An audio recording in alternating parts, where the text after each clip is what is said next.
So we have some population statistics of various communities. Again, Salonika is more known, so I'll read to you a little bit of the diverse fluctuation. So in 1842, for example, in Salonika, the general population was 70,000. There were 34,000 Jews. Jews are 51% of the population. In, let's say, 1902, there were 126,000 people, and by, let's say, the official statistics, 62,000 Jews. You had Jews who had foreign citizenship, like Spanish or Portuguese. Sometimes they bought it, so they aren't actually included in official Ottoman statistics. Later on in Greece, they are often included, and sometimes they fall through the cracks, as we say. Now, in a community like Larissa, which is a smaller community, that you do see population fluctuation. So let's say in 1521, we have 42 families in Larissa. 1597, it increases to 212. 1602, we only know of 17 families. You have another big gap, for example, where there were 300 families in 1848.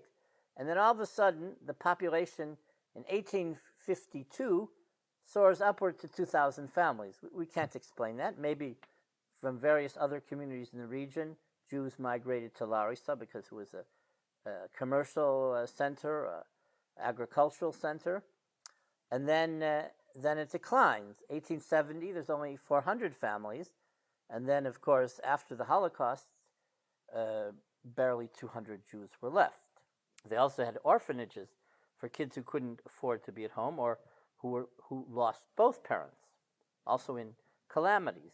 You had tremendous amount of deaths in natural disasters in the Greek peninsula. An orphan may not be someone lacking two parents, maybe someone whose father has died, and so the mother can't really support the children well, so their kids are considered an orphan, so they're under the care of the Jewish community. Now, a community like Salonika had an exemplary philanthropic structure, so they took care of orphans. In 1545, in Salonika, there was a plague where 10,000 people died. So it is possible that there were kids whose both parents died, and so that they lived in an orphanage, or they were taken care of by relatives. But when 10,000 people die, that's a huge chunk of the population.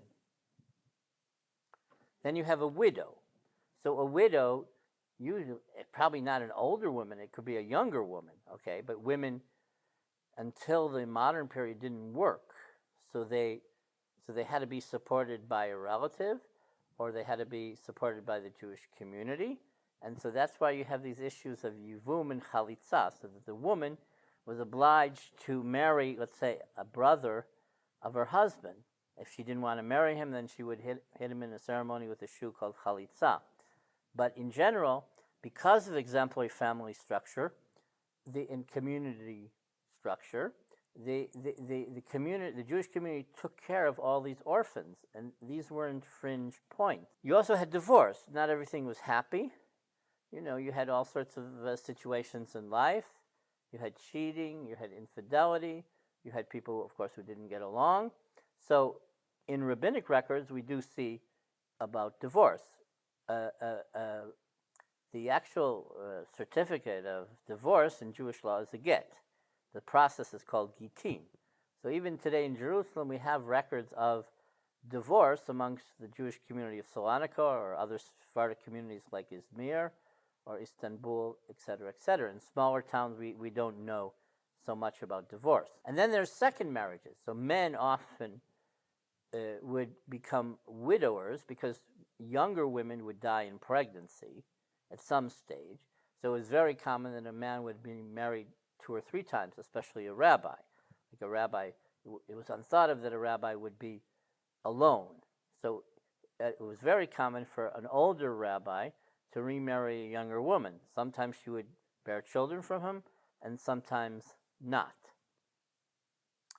So we have all these social situations that that we know about today. We don't really think that they were part of Jewish history, but they are. But that's also part of the demographic scope.